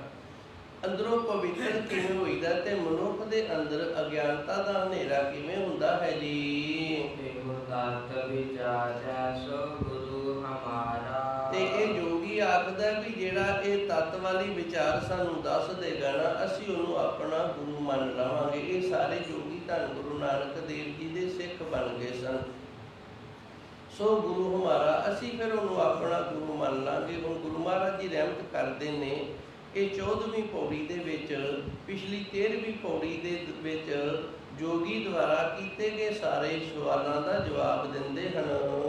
ਦੁਰਮਤਿ ਬਾਧਾ ਸਰਪਣ ਖਾਦਾ। ਪਹਿਲਾ ਸਵਾਲ ਸੀ, ਕਿਉਂ ਕਰ ਬਾਧਾ ਸਰਪਣ ਖਾਦਾ। ਕਿਹੜੇ ਤਰੀਕੇ ਦੇ ਨਾਲ ਮਨੁੱਖ ਜਿਹੜਾ ਉਹ ਵਿਕਾਰਾਂ ਦੇ ਵਿੱਚ, ਬੁਰਾਈਆਂ ਦੇ ਵਿੱਚ ਵੱਜ ਜਾਂਦਾ ਹੈ ਤੇ ਵਿਕਾਰਾਂ ਤੇ ਬੁਰਾਈਆਂ ਦੇ ਸੰਗਲਾਂ ਦੇ ਨਾਲ ਬੰਨ੍ਹ ਕੇ ਫਿਰ ਮਾਇਆ ਜਿਹੜੀ ਉਹਨੂੰ ਖਾ ਜਾਂਦੀ ਹੈ। ਇਹਦਾ ਉੱਤਰ ਹੈ ਦੁਰਮਤ ਬਾਧਾ। ਦੁਰਮਤ, ਇਹ ਮਤ ਵੀ ਕਈ ਪ੍ਰਕਾਰ ਦੀ, ਦੁਰਮਤ, ਕੁਮਤ, ਗੁਰਮਤ, ਮਨਮਤ। ਇਹਦਾ ਆਪਾਂ ਅੱਗੇ ਕਈ ਵਾਰੀ ਵਿਚਾਰ ਵੀ ਕੀਤੀ ਹੈ। ਦੁਰਮਤ, ਦੁਰ ਦਾ ਅਰਥ ਹੁੰਦਾ ਲੁਕਾਉਣਾ, ਤੇ ਹੁਣ ਬੰਦਾ ਲੁਕਾਉਂਦਾ ਕੀ ਹੈ? ਆਪਣੇ ਗੁਨਾਹ ਨੂੰ ਲੁਕਾਉਂਦਾ ਹੈ। ਸੋ ਇਸ ਤਰ੍ਹਾਂ ਦੇ ਗੁਨਾਹ ਕਰੀ ਜਾਣੇ ਤੇ ਉਹਨਾਂ ਨੂੰ ਲੁਕੋਈ ਜਾਣਾ, ਫਿਰ ਬੰਦਾ ਨਾ ਇਹ ਬਚ ਜਾਂਦਾ ਹੈ। ਮਨੁੱਖ ਨੂੰ ਬੰਧਨ ਇਹ ਪੈਂਦਾ। ਮੈਂ ਥੋੜਾ ਖੁਲਾਸਾ ਕਰਾਂ ਦਾ ਯਤਨ ਕਰਾਂਗਾ ਤਾਂ ਕਿ ਸਾਨੂੰ ਗੱਲ ਦੀ ਸਮਝ ਆ ਜਾਵੇ। ਮੇਰੇ ਤੇ ਲਾ ਲਓ, ਮੇਰੇ ਤੋਂ ਕੋਈ ਗਲਤੀ ਹੋ ਗਈ ਏ ਤੇ ਉਹ ਗਲਤੀ ਜੇ ਤੇ ਮੈਂ ਸੰਗਤ ਦੇ ਵਿੱਚ ਦੱਸ ਦੇਵਾਂ ਤੇ ਸੰਗਤ ਮੈਨੂੰ ਮਾਫ ਕਰ ਦੇਵੇ ਤੇ ਗੱਲ ਵੱਖਰੀ ਏ। ਗੁਰੂ ਬਖਸ਼ਣ ਹਾਰੇ ਬਖਸ਼ ਲੈਂਦਾ, ਸੰਗਤ ਵੀ ਬਖਸ਼ ਲੈਂਦੀ ਏ। ਉਸ ਗਲਤੀ ਨੂੰ ਜਦੋਂ ਮੈਂ ਲੁਕਾਵਾਂਗਾ ਨਾ, ਆਪਣੀ ਮੱਤ ਵਰਤ ਕੇ, ਆਪਣੇ ਆਪ ਦੇ ਵਿੱਚ ਸਿਆਣਾ ਬਣ ਕੇ, ਵੀ ਕਿਹੜਾ ਕਿਸੇ ਨੂੰ ਪਤਾ ਲੱਗਣ ਦਿੰਦੇ ਆ, ਆਪਾਂ ਬੜੇ ਸਿਆਣੇ ਆ, ਤੇ ਫਿਰ ਉਹ ਗਲਤੀ ਜਿਹੜੀ ਹੈ ਮੇਰੇ ਅੰਦਰ ਇੱਕ ਦਲੇਰੀ ਪੈਦਾ ਕਰ ਦੇਵੇਗੀ। ਦਲੇਰੀ ਇਹ ਹੋ ਜਾਏਗੀ ਵੀ ਲੈ ਇਸ ਦਾ ਕਿਸੇ ਨੂੰ ਪਤਾ ਨਹੀਂ ਲੱਗਿਆ ਤੇ ਮੈਂ ਇੱਕ ਹੋਰ ਗਲਤੀ ਕਰ ਦਿਆਂਗਾ। ਫਿਰ ਇਸ ਤਰ੍ਹਾਂ ਇੱਕ ਹੋਰ ਗਲਤੀ ਹੋ ਗਈ। ਜਦੋਂ ਮਨੁੱਖ ਆਪਣੀਆਂ ਗਲਤੀਆਂ ਕਰਦਾ ਤੇ ਫਿਰ ਉਹਨੂੰ ਵਾਰੀ-ਵਾਰੀ ਲੁਕਾਉਂਦਾ ਨਾ, ਤੇ ਸਮਝ ਲਓ ਉਹ ਵੱਜ ਗਿਆ ਜੇ ਬੰਧਨਾਂ ਦੇ ਵਿੱਚ। ਉਹਨੂੰ ਬੰਧਨ ਪੈ ਗਏ ਨੇ ਤੇ ਫਿਰ ਜਦੋਂ ਇਹ ਖੁੱਲ੍ਹਦੀਆਂ ਨੇ ਨਾ, ਉੱਤੋਂ ਪਰਦਾ ਚੱਕਿਆ ਜਾਂਦਾ, ਫਿਰ ਸਾਰੀਆਂ ਇੱਕੇ ਵਾਰੀ ਖੁੱਲ੍ਹਦੀਆਂ ਹੁੰਦੀਆਂ ਨੇ। ਦੁਰਮਤ ਬਾਦਾ ਸਰਪਣ ਖਾਦਾ। ਜਿਹੜਾ ਕੋਟੀ ਮੱਤ ਦੇ ਵਿੱਚ ਵੱਜ ਜਾਂਦਾ ਨਾ, ਆਪਣੇ ਕੀਤੇ ਹੋਏ ਗੁਨਾਹ ਨੂੰ ਕਰ ਕਰਕੇ ਤੇ ਫਿਰ ਵਾਰੀ-ਵਾਰੀ ਉਹਨਾਂ ਨੂੰ ਲੁਕੋਈ ਜਾਂਦਾ ਹੈ, ਤੇ ਉਸ ਨੂੰ ਹੀ ਇਹ ਮਾਇਆ ਨਾ ਜਿਹੜੀ ਇਹ ਖਾ ਜਾਂਦੀ ਹੈ ਜੀ। ਮਨਮੁਖ ਸੋਇਆ ਗੁਰਮੁਖ ਲਾਗਾ। ਅੱਗੇ ਸਵਾਲ ਸੀ ਕਿਉਂ ਕਰ ਖੋਇਆ। ਕਿਉਂ ਕਰ ਖੋਇਆ ਦਾ ਅਰਥ ਹੈ ਮਨੁੱਖਾ ਜੀਵਨ ਕਿਵੇਂ ਅਸੀਂ ਖਰਾਬ ਕਰ ਲੈਂਦੇ ਹਾਂ, ਸਾਡਾ ਮਨੁੱਖਾ ਜੀਵਨ ਵਿਅਰਥ ਦੇ ਵਿੱਚ ਕਿਵੇਂ ਚਲਾ ਜਾਂਦਾ ਹੈ। ਤੇ ਗੁਰੂ ਮਹਾਰਾਜ ਜੀ ਰਹਿਮਤ ਕਰਦੇ ਨੇ, ਮਨ ਮੁੱਖ ਖੋਇਆ। ਜੇ ਗੁਰੂ ਵਾਲਾ ਮੁੱਖ ਨਾ ਹੋਵੇ, ਕੇਵਲ ਤੇ ਕੇਵਲ ਆਪਣੇ ਮਨ ਦੇ ਮਗਰ ਲੱਗ ਕੇ ਹੀ ਸਾਰਾ ਕੁਝ ਕਰੀ ਜਾਈਏ ਤੇ ਫਿਰ ਮਨ ਮੁੱਖ ਖੋਇਆ, ਫਿਰ ਵੀ ਇਹ ਜਨਮ ਹੈ ਜਿਹੜਾ ਵਿਅਰਥ ਦੇ ਵਿੱਚ ਚਲਾ ਜਾਂਦਾ ਹੈ। ਕੋਈ ਗੁਨਾਹ ਨਹੀਂ ਕਰਦਾ, ਕੋਈ ਇਸ ਤਰ੍ਹਾਂ ਦੀ ਬੁਰਾਈ ਨਹੀਂ ਹੈਗੀ ਜਿਹੜੀ ਸਮਾਜ ਤੋਂ ਲੁਕਾਉਣੀ ਪਵੇ, ਪਰ ਗੁਰੂ ਦੇ ਆਖੇ ਵੀ ਨਹੀਂ ਲੱਗਦਾ। ਮਨਮੁਖ ਖੋਇਆ। ਜੇ ਮਨਮੁਖਤਾਈ ਵਾਲਾ ਜੀਵਨ ਅਸੀਂ ਜਿਵਾਂਗੇ, ਗੁਰ ਮਰਿਆਦਾ ਦੇ ਵਿੱਚ ਨਹੀਂ ਰਵਾਂਗੇ, ਗੁਰਮੁਖ ਬਣ ਕੇ ਗੁਰੂ ਦੇ ਗਿਆਨ ਵਾਲੇ ਨਹੀਂ ਹੋਵਾਂਗੇ, ਤੇ ਫਿਰ ਵੀ ਮਨੁੱਖਾ ਜੀਵਨ ਵਿਅਰਥ ਚਲਾ ਜਾਂਦਾ ਹੈ। ਗੁਰਮੁਖ ਲਾਦਾ। ਅੱਗੇ ਇਹਨਾਂ ਨੇ ਕਿਹਾ ਸੀ ਕਿਉਂ ਕਰ ਲਾਦਾ, ਉਹ ਪ੍ਰਭੂ ਨੂੰ ਕਿਵੇਂ ਲੱਭਾਂਗੇ, ਜਾਂ ਉੱਚਾ ਤੇ ਸੁੱਚਾ ਜੀਵਨ ਹੈ ਜਿਹੜਾ ਕਿਵੇਂ ਲੱਭਦਾ ਹੈ। ਗੁਰਮੁਖ ਲਾਦਾ। ਜੇ ਗੁਰਮੁਖ ਬਣ ਜਾਵਾਂਗੇ ਤੇ ਉੱਚਾ ਤੇ ਸੁੱਚਾ ਜੀਵਨ ਹੈ ਨਾ ਜਿਹੜਾ ਇਹ ਲੱਭ ਜਾਂਦਾ ਹੈ ਜੀ। ਸਤਿਗੁਰ ਮਿਲੈ ਅੰਧੇਰਾ ਜਾਏ। ਜਿਹੜਾ ਅਗਿਆਨਤਾ ਦਾ ਹਨੇਰਾ ਹੈ, ਸੱਚੇ ਸਤਿਗੁਰ ਤੋਂ ਬਿਨਾਂ ਨਹੀਂ ਜਾਂਦਾ। ਮੈਂ ਇੱਕ ਨੁਕਤੇ ਦੇ ਨਾਲ ਆਪ ਜੀ ਨੂੰ ਦੱਸਦਾ। ਬੱਚਾ ਕੁਝ ਵੀ ਨਹੀਂ ਜਾਣਦਾ, ਪਹਿਲੇ ਦਿਨ ਸਕੂਲ ਗਿਆ ਹੈ, ਹੁਣ ਉਹਦੇ ਵਾਸਤੇ ਇਹ ਅੱਖਰ ਨੇ ਜਿਹੜੇ ਸਾਰਾ ਹਨੇਰਾ ਹੀ ਹੈ, ਕਿਉਂਕਿ ਉਹਨੂੰ ਪਤਾ ਹੀ ਨਹੀਂ ਕੀ ਹੈ। ਉਹਦੇ ਵਾਸਤੇ ਤਾਂ ਕੀੜੇ ਮਕੌੜੇ ਨੇ। ਤੇ ਜਦੋਂ ਮਾਸਟਰ ਉਹਨੂੰ ਦੱਸਦਾ ਨਾ ਵੀ ਇਹ ਊੜਾ ਹੈ ਤੇ ਇਹ ਆੜਾ ਹੈ, ਇਹ ਈੜੀ ਹੈ, ਤੇ ਫਿਰ ਉਹਨੂੰ ਗਿਆਨ ਆਉਂਦਾ ਵੀ ਹਾਂ ਇਹ ਅੱਖਰ ਨੇ ਤੇ ਇਹਨੂੰ ਊੜਾ ਆੜਾ ਤੇ ਈੜੀ ਸੱਸਾ ਆਖਦੇ ਨੇ। ਇਸੇ ਤਰ੍ਹਾਂ ਸੱਚੇ ਸਤਿਗੁਰ ਧੰਨ ਗੁਰੂ ਗ੍ਰੰਥ ਸਾਹਿਬ ਜੀ ਨੂੰ ਜਦੋਂ ਅਸੀਂ ਬਾਣੀ ਨੂੰ ਵਿਚਾਰਦੇ ਹਾਂ, ਗੁਰੂ ਕਿਰਪਾ ਕਰਦਾ, ਫਿਰ ਉਦੋਂ ਸਾਨੂੰ ਗੁਰੂ ਜਦੋਂ ਦੱਸਦਾ ਨਾ, ਗੁਰ ਪੀਰ ਹਾਮੀ ਤਾਂ ਪਰੇ ਜਾਂ ਮੁਰਦਾਰ ਨਾ ਖਾਏ। ਇਹ ਗੱਲ ਵੱਖਰੀ ਹੈ। ਜੇ ਅਸੀਂ ਪੜ੍ਹ ਵੀ ਲੈਂਦੇ ਹਾਂ, ਸਮਝ ਵੀ ਲੈਂਦੇ ਹਾਂ ਤੇ ਮੰਨਦੇ ਨਹੀਂ, ਉਹ ਗੱਲ ਵੱਖਰੀ ਹੈ। ਗੁਰੂ ਨੇ ਦੱਸ ਦਿੱਤਾ ਗੁਰ ਪੀਰ ਹਾਮੀ ਤਾਂ ਪਰੇ। ਭਾਈ ਗੁਰੂ ਨਾ ਤੇਰੀ ਹਾਮੀ ਤਾਂ ਪਰੇਗਾ ਵੀ ਇਹ ਤੂੰ ਗੁਰੂ ਗ੍ਰੰਥ ਸਾਹਿਬ ਜੀ ਦਾ ਸਿੰਘ ਹੈ। ਜੇ ਮੁਰਦਾਰ ਨਾ ਖਾਏ, ਜੇ ਤੂੰ ਮੁਰਦਾ ਨਹੀਂ ਖਾਏਗਾ। ਹੁਣ ਮੁਰਦਾ ਕੀ ਹੈ? ਇਹ ਵੀ ਗੁਰੂ ਜੀ ਨੇ ਭੁਲੇਖਾ ਕੱਢ ਦਿੱਤਾ। ਕੂੜ ਬੋਲ ਮੁਰਦਾਰ ਖਾਏ, ਅਵਰੀ ਨੂੰ ਸਮਝਾਵਣ ਜਾਏ। ਗੁਰੂ ਜੀ ਕਹਿੰਦੇ ਨੇ ਜਿੰਨੇ ਅਸੀਂ ਝੂਠ ਬੋਲਦੇ ਹਾਂ ਨਾ, ਉਹਨੇ ਮੁਰਦੇ ਖਾ ਜਾਂਦੇ ਹਾਂ। ਜਿੰਨੇ ਅਸੀਂ ਝੂਠ ਬੋਲਦੇ ਹਾਂ ਉਹਨੇ ਮੁਰਦੇ ਖਾ ਜਾਂਦੇ ਹਾਂ। ਹੁਣ ਗੁਰਬਾਣੀ ਨੇ ਸਾਨੂੰ ਦੱਸ ਦਿੱਤਾ, ਸੱਚੇ ਸਤਿਗੁਰ ਨੇ ਸਾਨੂੰ ਹਨੇਰੇ ਚੋਂ ਕੱਢ ਦਿੱਤਾ ਹੈ, ਤੇ ਜੇ ਅਸੀਂ ਦੁਬਾਰਾ ਫਿਰ ਉਸ ਹਨੇਰੇ ਦੇ ਵਿੱਚ ਹੀ ਰਹਿਣਾ ਚਾਹੁੰਦੇ ਹਾਂ ਤੇ ਗੱਲ ਵੱਖਰੀ ਹੈ। ਸਤਿਗੁਰੂ ਮਿਲੇ ਅੰਧੇਰਾ ਜਾਏ। ਇਸ ਤਰ੍ਹਾਂ ਜਦੋਂ ਸੱਚੇ ਸਤਿਗੁਰ ਦੀ ਕਿਰਪਾ ਹੁੰਦੀ ਹੈ, ਗੁਰੂ ਮਹਾਰਾਜ ਜੀ ਕਿਰਪਾ ਕਰਦੇ ਨੇ, ਸਾਨੂੰ ਗਿਆਨ ਦਿੰਦੇ ਨੇ, ਸਾਨੂੰ ਦੱਸਦੇ ਨੇ। ਜਿਵੇਂ ਇੱਕ ਬੇਸਮਝ ਬੱਚੇ ਨੂੰ ਮਾਸਟਰ ਦੱਸਦਾ ਨਾ ਵੀ ਇਹ ਊੜਾ ਆੜਾ ਈੜੀ ਸੱਸਾ ਹੈ, ਇਸ ਤਰ੍ਹਾਂ ਗੁਰੂ ਮਹਾਰਾਜ ਜੀ ਸਾਨੂੰ ਗਿਆਨ ਦਿੰਦੇ ਨੇ। ਇਸ ਤਰ੍ਹਾਂ ਹਨੇਰਾ ਚਲਾ ਜਾਂਦਾ ਹੈ ਜੀ। ਨਾਨਕ ਹਉ ਮੈਂ ਮੇਟ ਸਮਾਏ। ਤਾਂ ਗੁਰੂ ਮਹਾਰਾਜ ਜੀ ਰਹਿਮਤ ਕਰਦੇ ਨੇ, ਜਦੋਂ ਤੱਕ ਸਾਡੇ ਅੰਦਰ ਹਉਮੈ ਨਾ, ਹਉਮੈ ਦਾ ਅਰਥ ਹੁੰਦਾ ਹੰਗਤਾ, ਤੇ ਹੰਗਤਾ ਜਿਹੜੀ ਹੈ ਨਾ ਇਹ ਕੁਝ ਕਰ ਗੁਜ਼ਰਨ ਦੀ ਜਿਹੜੀ ਸਾਡੇ ਅੰਦਰ ਭਾਵਨਾ ਹੈ ਉਹਨੂੰ ਆਖਿਆ ਜਾਂਦਾ ਹੈ। ਜੇ ਅਸੀਂ ਗੁਰ ਪਰਾਇਣ ਹੋ ਜਾਂਦੇ ਹਾਂ ਨਾ ਵੀ ਜੇ ਗੁਰੂ ਕਰਵਾ ਲਵੇਗਾ ਤੇ ਹੋ ਜਾਵੇਗਾ, ਨਹੀਂ ਤਾਂ ਨਹੀਂ ਹੋਏਗਾ। ਜਿਵੇਂ ਧੰਨ ਭਾਈ ਗੁਰਦਾਸ ਜੀ ਨਾ ਗੁਰੂ ਰਾਮਦਾਸ ਜੀ ਦੇ ਦਰਸ਼ਨ ਕਰਨ ਵਾਸਤੇ ਆ ਰਹੇ ਸਨ ਤੇ ਸੰਗਤਾਂ ਸਨ ਜਿਹੜੀਆਂ ਉਹ ਵੀ ਇਹਨਾਂ ਦੇ ਨਾਲ ਸਨ ਤੇ ਗੁਰੂ ਰਾਮਦਾਸ ਜੀ ਉਸ ਵਕਤ ਅੰਮ੍ਰਿਤਸਰ ਸਾਹਿਬ ਸਨ ਤੇ ਭਾਈ ਗੁਰਦਾਸ ਜੀ ਗੋਇੰਦਵਾਲ ਸਾਹਿਬ ਆ ਗਏ। ਜਦੋਂ ਗੋਇੰਦਵਾਲ ਸਾਹਿਬ ਆਏ ਨਾ ਤੇ ਉੱਥੇ ਛੋਟੇ ਛੋਟੇ ਬੱਚੇ ਖੇਡ ਰਹੇ ਸਨ। ਉਹਨਾਂ ਵਿੱਚੋਂ ਕੋਈ ਗੱਲਬਾਤ ਤਾਂ ਚੱਲਦੀ ਨੇ। ਇੱਕ ਬੱਚੇ ਨੇ ਆਖਿਆ ਵੈਸੇ ਤਾਂ ਨਹੀਂ ਹੁੰਦਾ, ਜੇ ਗੁਰੂ ਨੂੰ ਭਾਵੇ ਤਾਂ ਹੋ ਵੀ ਜਾਂਦਾ ਹੈ। ਤੇ ਭਾਈ ਗੁਰਦਾਸ ਜੀ ਬੱਚਿਆਂ ਦੇ ਮੁਖ ਚੋਂ ਇਹ ਵਚਨ ਸੁਣ ਕੇ ਤੇ ਬੜੇ ਹੈਰਾਨ ਹੋਏ ਤੇ ਮਨ ਦੇ ਵਿੱਚ ਖਿਆਲ ਬਣ ਗਿਆ ਵੀ ਜੇ ਗੁਰੂ ਮਹਾਰਾਜ ਜੀ ਮੇਰੇ ਅੰਦਰ ਦੀ ਇਸ ਭਾਵਨਾ ਨੂੰ ਦੱਸ ਦੇਣਗੇ ਤੇ ਫਿਰ ਮੇਰੇ ਉੱਤੇ ਗੁਰੂ ਦੀ ਅਪਾਰ ਬਖਸ਼ਿਸ਼ ਰਹਿਮਤ ਹੋਗੀ। ਤੇ ਧੰਨ ਗੁਰੂ ਮਹਾਰਾਜ ਜੀ ਨੇ ਦੱਸ ਦਿੱਤਾ ਸੀ, ਭਾਈ ਗੁਰਦਾਸ ਜੀ ਤੂੰ ਸਾਡੀ ਪਰਖਿਆ ਕਰਨ ਵਾਸਤੇ ਨਾ ਇਸ ਤਰ੍ਹਾਂ ਦੇ ਅੰਦਰ ਖਿਆਲ ਬਣਾਏ ਨੇ।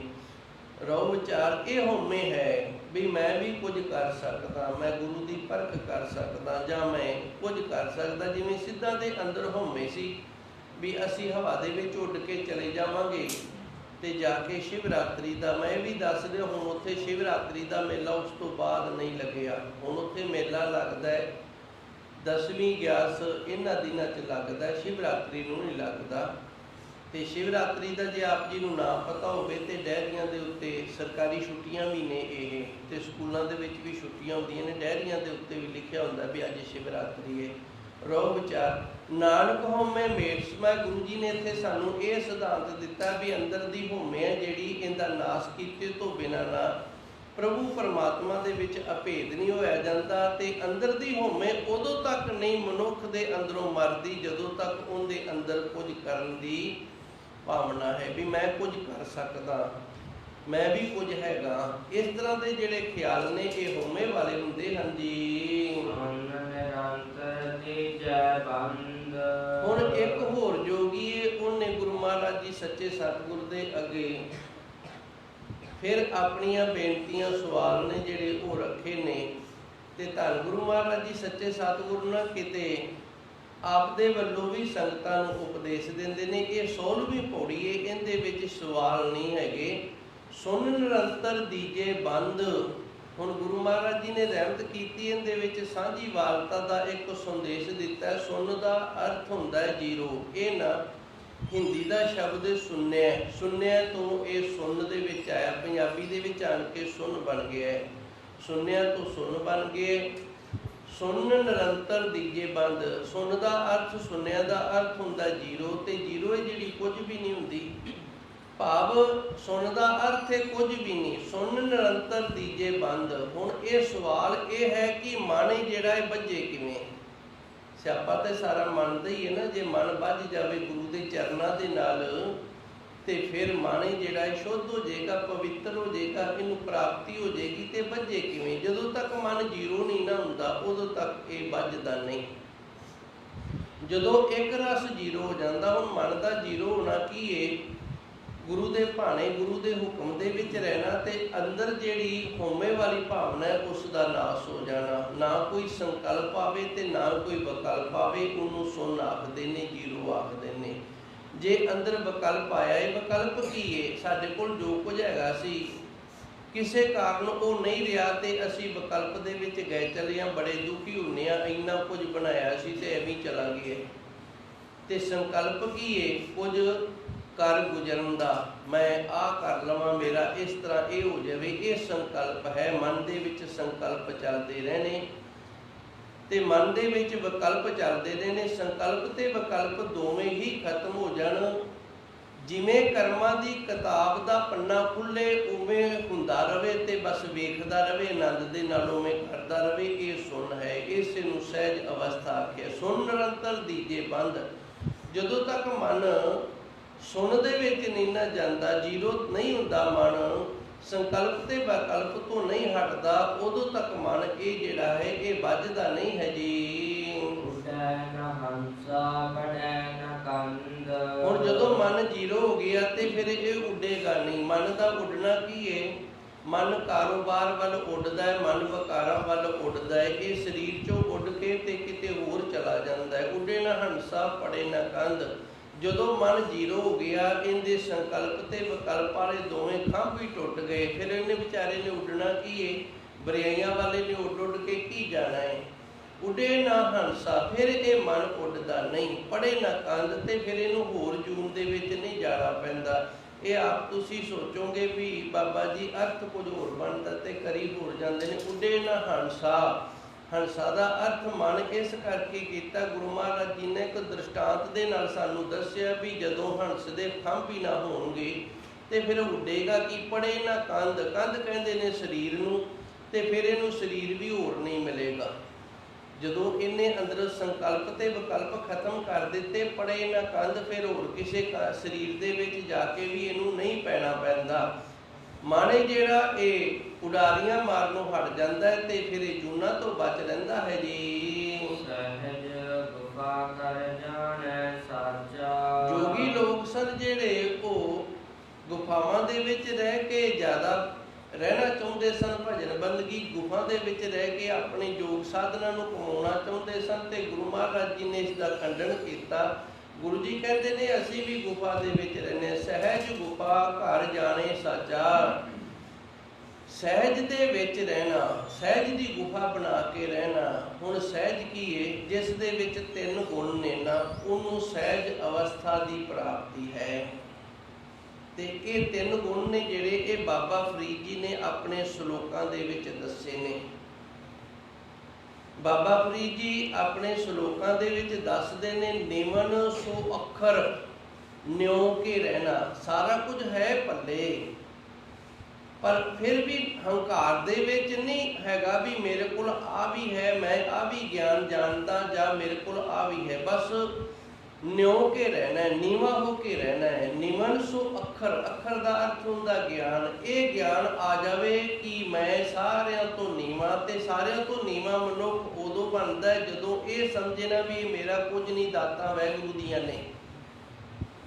ਜਦੋਂ ਤੱਕ ਮਨੁੱਖ ਦੇ ਅੰਦਰ ਇਹ ਖਿਆਲ ਨਹੀਂ ਬਣਦਾ ਵੀ ਮੈਨੂੰ ਜਿਹੜਾ ਕੁਝ ਵੀ ਦਿੱਤਾ, ਭਾਵੇਂ ਧੀ ਹੈ, ਭਾਵੇਂ ਪੁੱਤਰ ਹੈ, ਭਾਵੇਂ ਧਨ ਦੌਲਤ ਸੰਪਤੀ ਹੈ, ਤੇ ਭਾਵੇਂ ਗਿਆਨ ਹੈ, ਇਹ ਵਾਹਿਗੁਰੂ ਦਾ ਦਿੱਤਾ। ਉਹਨੇ ਮੇਰੇ ਤੋਂ ਇਹ ਦਾਤਾ ਦੇ ਕੇ ਤੇ ਇਹ ਸਮਾਜ ਦੀ ਸੇਵਾ ਲੈਣੀ ਸੀ। ਉਦੋਂ ਤੱਕ ਮਨੁੱਖ ਨੀਵਾਂ ਹੋ ਕੇ ਨਹੀਂ ਤੁਰਦਾ, ਆਕੜ ਦੇ ਵਿੱਚ ਹੀ ਰਹੇਗਾ, ਹੰਕਾਰ ਦੇ ਵਿੱਚ ਹੀ ਰਹੇਗਾ। ਨਿਮਨ ਸੋ ਅੱਖਰ ਖਮਨ ਗੁਣ।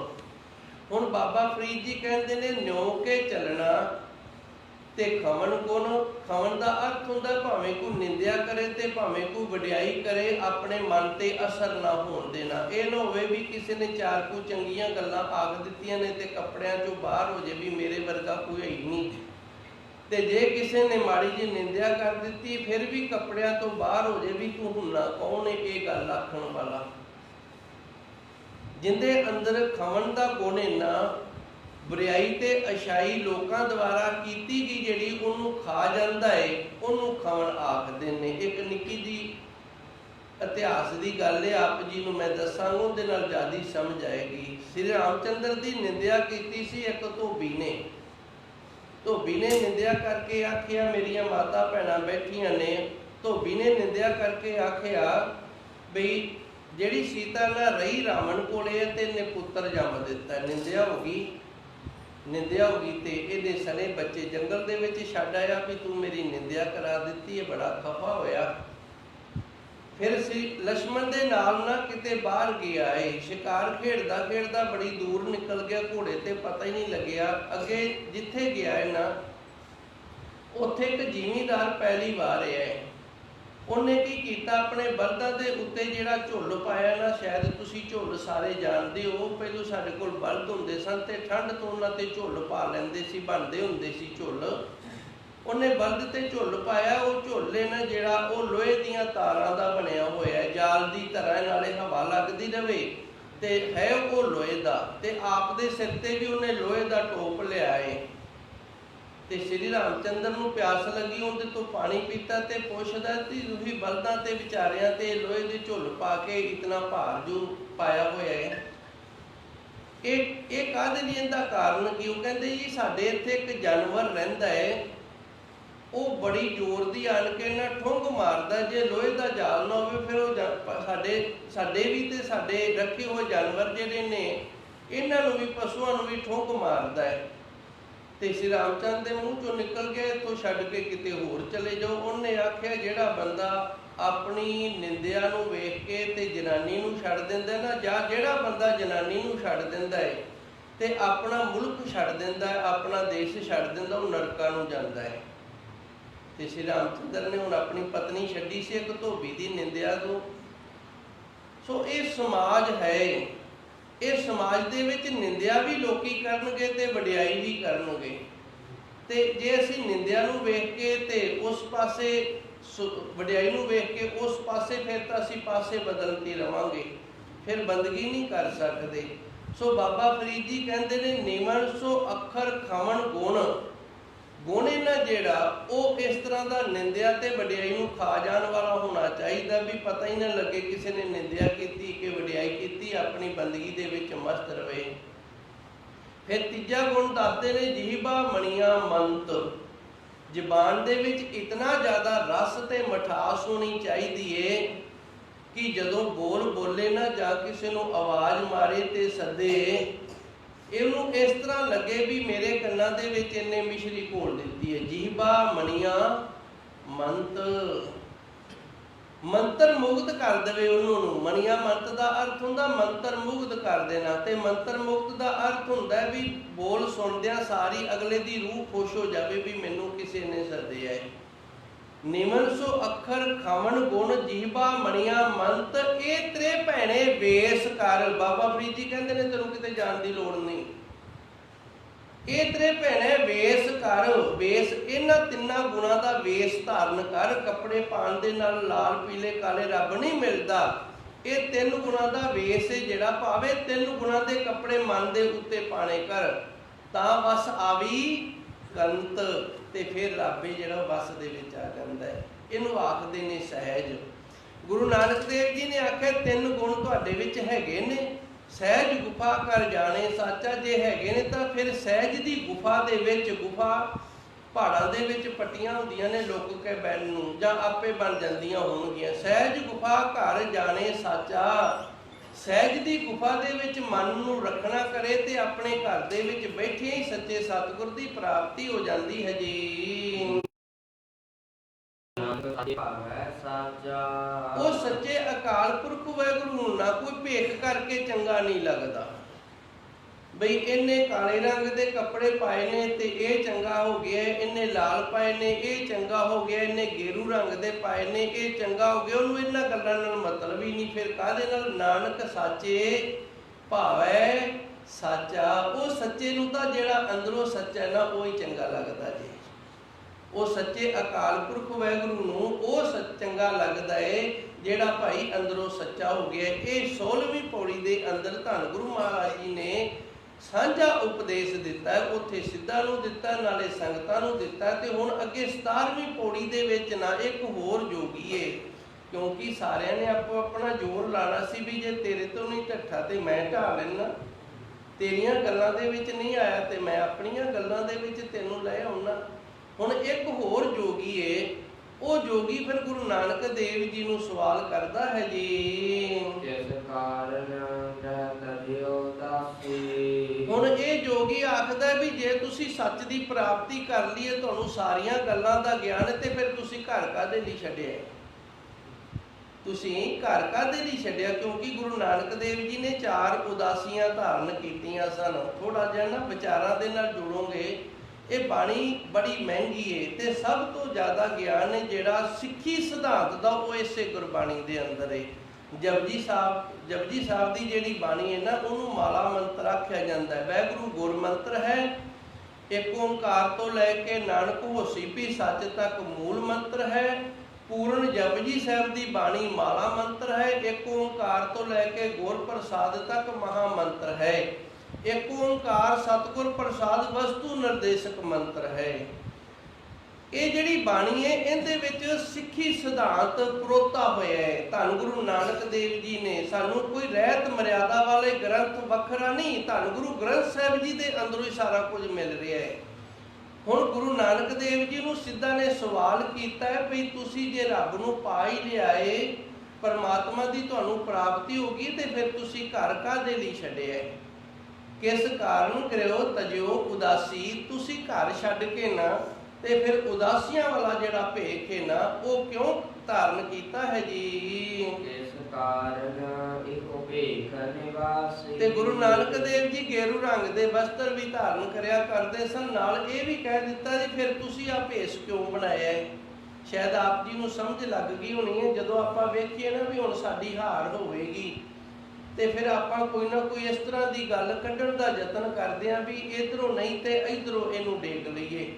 ਹੁਣ ਜੋਗੀ ਨੇ ਜਿਹੜੇ ਉਹ ਬੜੇ ਚਲਾਕ ਨੇ, ਉਹਨਾਂ ਨੇ ਸਵਾਲ ਕਰ ਦਿੱਤਾ ਤੁਸੀਂ ਸਾਨੂੰ ਤਾਂ ਆਖਦੇ ਹੋ ਵੀ ਘਰ ਪਰਿਵਾਰ ਦੇ ਵਿੱਚ ਰਹਿ ਕੇ ਬੰਦਗੀ ਕਰੋ, ਸਿਮਰਨ ਕਰੋ, ਨਾਮ ਜਪੋ, ਤੇ ਤੁਸੀਂ ਆਪ ਇਸ ਤਰ੍ਹਾਂ ਪ੍ਰਾਪਤ ਕਰ ਲਿਆ ਹੈ, ਤੇ ਫਿਰ ਤੁਸੀਂ ਕਾਹਦੇ ਲਈ ਘਰ ਛੱਡਿਆ? ਸਮਝ ਆ ਗਈ ਇਹ ਸ਼ਾਇਦ ਕਿਸ ਕਾਰਨ ਇਹ ਭੇਖ ਨਿਵਾਸੀ। ਤੇ ਇਸ ਤਰ੍ਹਾਂ ਦਾ ਭੇਖ ਜੋ ਤੁਸੀਂ ਕੀਤਾ ਹੈ ਨਾ, ਜਿਹੜੇ ਭੇਖ ਦੇ ਵਿੱਚ ਤੁਸੀਂ ਨਿਵਾਸ ਕਰ ਰਹੇ ਹੋ, ਇਹ ਕਿਉਂ ਬਣਾਇਆ ਹੈ ਜੀ? ਜਿਸ ਵਖਰ ਕੇ ਤੁਮ ਬਨ ਜਾਰੇ। ਜਿਵੇਂ ਜੋਗੀਆਂ ਦਾ ਵਖਰ ਹੁੰਦਾ ਰਿਧੀਆਂ ਸਿੱਧੀਆਂ ਦੀ ਪ੍ਰਾਪਤੀ ਕਰ ਲੈਣੀ, ਤੇ ਗੁਰੂ ਨਾਨਕ ਦੇਵ ਜੀ ਨੂੰ ਇਹ ਪੁੱਛਦੇ ਨੇ ਫਿਰ ਤੁਸੀਂ ਕੀ ਪ੍ਰਾਪਤੀ ਕਰਦੇ ਹੋ?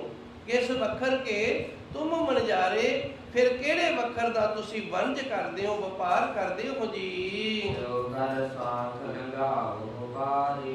ਇੱਥੇ ਸਾਥ ਤੋਂ ਅਰਥ ਹੈ ਗੁਰਸਿੱਖ। ਕਿਉਂ ਕਰ ਸਾਥ ਲੰਘਾਵੋ ਪਾਰੇ, ਕਿਉਂਕਿ ਅਸੀਂ ਗੁਰੂ ਦੇ ਸਾਥੀ ਬਣ ਕੇ ਗੁਰੂ ਦੇ ਨਾਲ ਤੁਰਦੇ ਹਾਂ। ਕਿਉਂ ਕਰ ਸਾਥ ਲੰਘਾਵੋ ਪਾਰੇ, ਜਿਵੇਂ ਗੋਰਖਨਾਥ ਸੀ ਉਹਦੇ ਸਾਥੀ ਉਹਦੇ ਚੇਲੇ ਪਾਲੇ ਸੀ, ਤੇ ਧੰਨ ਗੁਰੂ ਨਾਨਕ ਦੇਵ ਜੀ ਦੇ ਸਾਥੀ ਗੁਰੂ ਦੇ ਸਿੱਖ ਨੇ ਜਿਹੜੇ ਗੁਰੂ ਨਾਨਕ ਦੇਵ ਜੀ ਦੇ ਚਰਨਾਂ ਦੇ ਨਾਲ ਜੁੜੇ ਹੋਏ ਨੇ। ਹੁਣ ਸਵਾਲ ਹੋ ਗਿਆ ਵੀ ਤੁਸੀਂ ਕਿਹੜੇ ਵਖਰ ਦਾ ਵਪਾਰ ਕਰਦੇ ਹੋ ਤੇ ਕਿਸ ਤਰੀਕੇ ਦੇ ਨਾਲ ਤੁਹਾਡੇ ਨਾਲ ਜੁੜੇ ਹੋਏ ਗੁਰਸਿੱਖਾਂ ਨੂੰ ਤੁਸੀਂ ਪਾਰ ਕਰਦੇ ਹੋ। ਇਸ 17ਵੀਂ ਪੌੜੀ ਸੰਪੂਰਨ ਹੋਈ ਏ। ਅੱਗੇ 18ਵੀਂ ਪੌੜੀ ਦੇ ਵਿੱਚ ਗੁਰੂ ਮਹਾਰਾਜ ਜੀ ਨੇ ਨਾ ਥੋੜੇ ਜਿਹੇ ਇਹਨਾਂ ਦੇ ਉੱਤਰ ਦਿੱਤੇ ਹਨ ਜੀ। ਗੁਰਮੁਖ ਖੋਜਤ ਭਏ ਉਦਾਸੀ। ਹੁਣ ਇਹਨਾਂ ਦਾ ਜਿਹੜਾ ਸਵਾਲ ਸੀ ਪਹਿਲਾ ਸੀ ਕਿਸ ਕਾਰਨ ਗ੍ਰਹਿ ਤਜੋ ਉਦਾਸੀ, ਤੁਸੀਂ ਘਰ ਛੱਡ ਕੇ ਤੇ ਉਦਾਸੀ ਕਿਉਂ ਹੋ ਗਏ, ਉਦਾਸੀਆਂ ਕਿਉਂ ਧਾਰਨ ਕੀਤੀਆਂ ਸਾਨੂੰ ਦੱਸੋ। ਤੇ ਗੁਰੂ ਮਹਾਰਾਜ ਜੀ ਰਹਿਮਤ ਕਰਦੇ ਨੇ ਗੁਰਮੁਖ ਖੋਜਤ ਭਏ ਉਦਾਸੀ, ਬੜੀ ਭੇਦ ਵਾਲੀ ਗੱਲ ਏ। ਸ਼ਾਇਦ ਆਪ ਜੀ ਨੂੰ ਸਮਝ ਆ ਗਈ ਹੋਵੇ। ਹੁਣ ਜੇ ਗੁਰੂ ਨਾਨਕ ਦੇਵ ਜੀ ਇਹ ਆਖਦੇ ਨਾ ਵੀ ਅਸੀਂ ਵਲੀ ਕੰਧਾਰੀ ਵਰਗਿਆਂ ਦਾ ਹੰਕਾਰ ਦੂਰ ਕਰਨ ਵਾਸਤੇ ਆਏ ਆ, ਜਾਂ ਕੋਡੇ ਰਾਖਸ਼ ਵਰਗਿਆਂ ਦਾ ਹੰਕਾਰ ਦੂਰ ਕਰਨ ਵਾਸਤੇ ਆਏ ਆ, ਜਾਂ ਸੱਜਣ ਠੱਗ ਵਰਗੇ ਦੀਆਂ ਚੋਰੀਆਂ ਫੜਨ ਵਾਸਤੇ ਇਹ ਸਾਨੂੰ ਘਰ ਛੱਡਣਾ ਪਿਆ ਏ, ਤੇ ਹੋ ਸਕਦਾ ਜੋਗੀ ਸਨ ਨਾ ਜਿਹੜੇ ਉਹਨਾਂ ਨੂੰ ਕੋਈ ਹੋਰ ਗੱਲ ਅੱਗੇ ਲੱਭ ਜਾਂਦੀ, ਤੇ ਸਾਨੂੰ ਵੀ ਅੱਜ ਇਸ ਤਰ੍ਹਾਂ ਲੱਗਦਾ ਵੀ ਗੁਰੂ ਨਾਨਕ ਦੇਵ ਜੀ ਦੀ ਬਾਣੀ ਦੇ ਵਿੱਚ ਵੀ ਥੋੜਾ ਜਿਹਾ ਹੰਕਾਰ ਏ। ਤੇ ਗੁਰੂ ਨਾਨਕ ਦੇਵ ਜੀ ਸੱਚੇ ਸਤਿਗੁਰੂ ਨੇ ਵੇਖੋ ਕਿਤਨੀ ਨਿਮਰਤਾ ਤੇ ਸੋਝੀ ਦੇ ਨਾਲ ਉੱਤਰ ਦਿੱਤਾ ਵੀ ਅਸੀਂ ਤੇ ਗੁਰਮੁਖ ਲੱਭਦੇ ਹਾਂ, ਅਸੀਂ ਕਿਸੇ ਦੇ ਗੁਨਾਹ ਨਹੀਂ ਲੱਭਦੇ ਫਿਰਦੇ, ਅਸੀਂ ਗੁਰਮੁਖ ਲੱਭਦੇ ਹਾਂ। ਮੈਂ ਯਤਨ ਤਾਂ ਕਰ ਰਿਹਾ ਵੀ ਆਪ ਜੀ ਨੂੰ ਗੱਲ ਦੀ ਸਮਝ ਆ ਜਾਵੇ। ਬਾਕੀ ਤੁਹਾਡੀ ਸੋਚ ਤੇ ਤੁਹਾਡੀ ਆਪਣੀ ਸਮਝ ਤੇ ਗੱਲ ਨਿਰਭਰ ਕਰੇਗੀ। ਧੰਨ ਗੁਰੂ ਨਾਨਕ ਦੇਵ ਜੀ ਨੇ ਉਦਾਸੀਆਂ ਧਾਰੀਆਂ ਨੇ 4, ਤੇ ਸਿੱਧਾ ਨੇ ਸਵਾਲ ਕਰ ਦਿੱਤਾ ਵੀ ਸਾਨੂੰ ਆਖਦੇ ਹੋ ਘਰ ਪਰਿਵਾਰ ਦੇ ਵਿੱਚ ਰਹੋ, ਬੰਦਗੀ ਕਰੋ, ਸਿਮਰਨ ਕਰੋ, ਤੇ ਪਰਮਾਤਮਾ ਘਰੇ ਬੈਠਿਆਂ ਨੂੰ ਮਿਲ ਜਾਂਦਾ, ਤੇ ਫਿਰ ਤੁਸੀਂ ਉਦਾਸੀਆਂ ਕਿਉਂ ਧਾਰਨ ਕੀਤੀਆਂ ਨੇ? ਤੇ ਗੁਰੂ ਨਾਨਕ ਦੇਵ ਜੀ ਨੇ ਕਿਹਾ ਅਸੀਂ ਉਦਾਸੀਆਂ ਨਾ ਰੱਬ ਨੂੰ ਲੱਭਣ ਵਾਸਤੇ ਨਹੀਂ ਕੀਤੀਆਂ, ਅਸੀਂ ਗੁਰਮੁਖ ਲੱਭਦੇ ਫਿਰਦੇ ਹਾਂ ਵੀ ਇਸ ਧਰਤੀ ਤੇ ਕੋਈ ਗੁਰਮੁਖ ਹੋਵੇ ਤੇ ਅਸੀਂ ਉਹ ਗੁਰਮੁਖ ਦੇ ਦਰਸ਼ਨ ਕਰ ਲਈਏ। ਤੇ ਗੁਰੂ ਮਹਾਰਾਜ ਜੀ ਸੱਚੇ ਸਤਿਗੁਰੂ ਗੁਰਮੁਖ ਨੂੰ ਹੀ ਲੱਭਦੇ ਸਨ।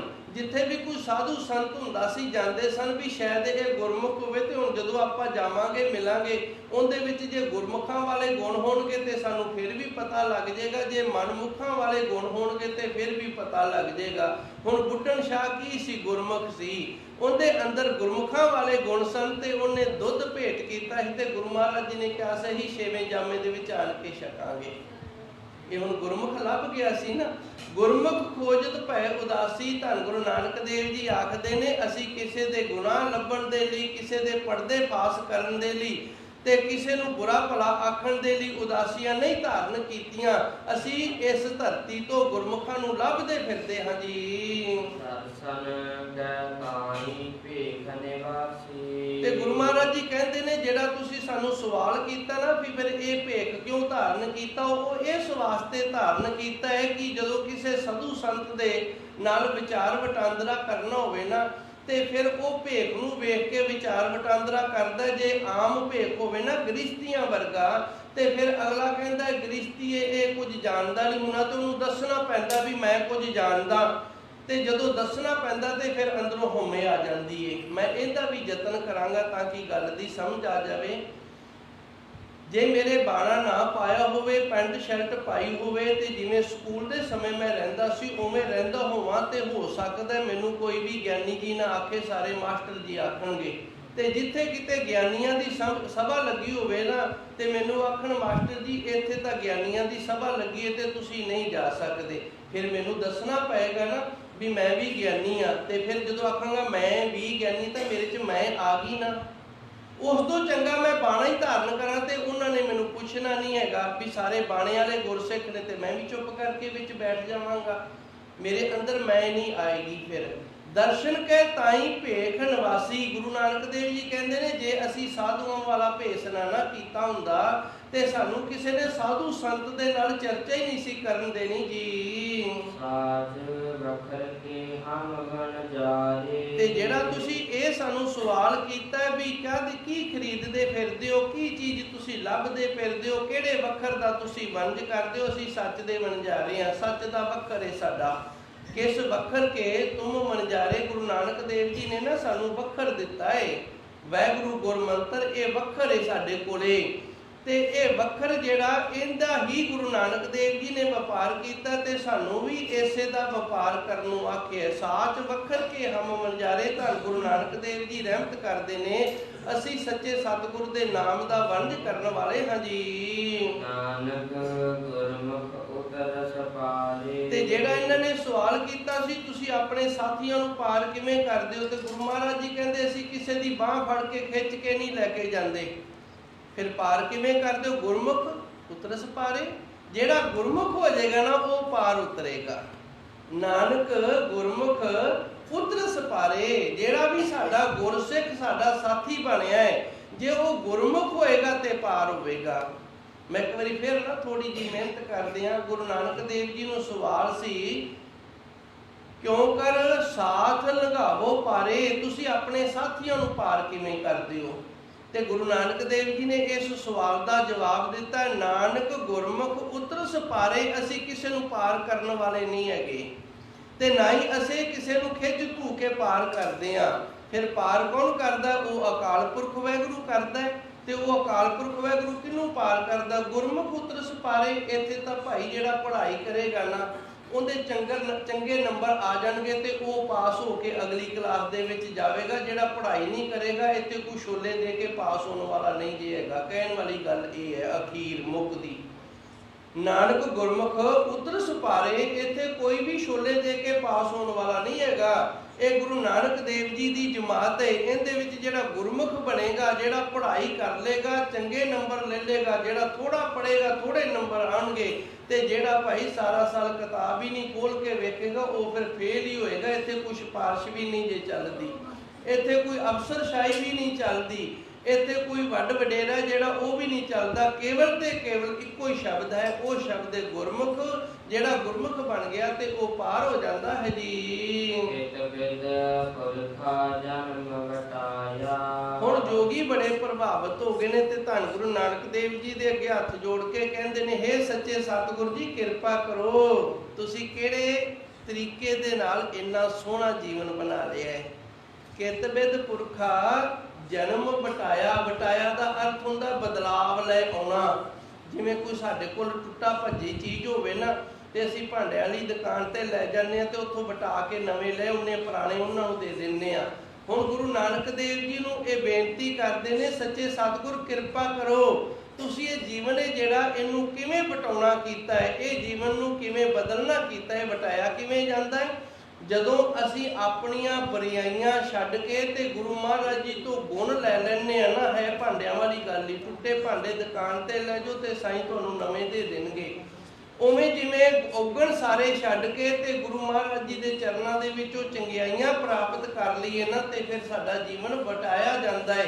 ਅਸੀਂ ਆਪਣੇ ਜੀਵਨ ਨੂੰ ਵਟਾ ਲੈਂਦੇ ਹਾਂ ਜੀ। ਕਾਹੇ ਕਉ ਤੁਝ ਇਹੋ ਮਨ ਲਾਇਆ। ਤੇ ਤੁਹਾਡਾ ਮਨ ਇੱਧਰ ਲਾਣ ਦਾ ਕਾਰਨ ਕੀ ਸੀ? ਕਈ ਕਾਰਨ ਹੁੰਦੇ ਨੇ, ਕਈ ਘਰ-ਬਾਰ ਤੋਂ ਦੁਖੀ ਹੋ ਜਾਂਦੇ ਨੇ, ਘਰ ਦੀ ਜਿਹੜੀ ਹੈ ਉਹਦੇ ਨਾਲ ਲੜਾਈ, ਮਾਤਾ ਪਿਤਾ ਦੇ ਨਾਲ ਲੜਾਈ, ਘਰ-ਬਾਰ ਤੋਂ ਦੁਖੀ ਹੋ ਗਏ ਤੇ ਉਹਨਾਂ ਨੇ ਘਰ ਛੱਡ ਕੇ ਜੋਗੀਆਂ ਦੇ ਨਾਲ ਰਲ ਗਏ ਜਾਂ ਗੁਰੂ ਘਰ ਆ ਗਏ ਵੀ ਚਲੋ ਦੋਵੇਂ ਟਾਈਮ ਪ੍ਰਸ਼ਾਦਾ ਤਾਂ ਮਿਲ ਹੀ ਜਾਂਦਾ, ਇੱਥੇ ਕਿਹੜਾ ਕੁਝ ਕਰਨਾ ਪੈਂਦਾ ਹੈ।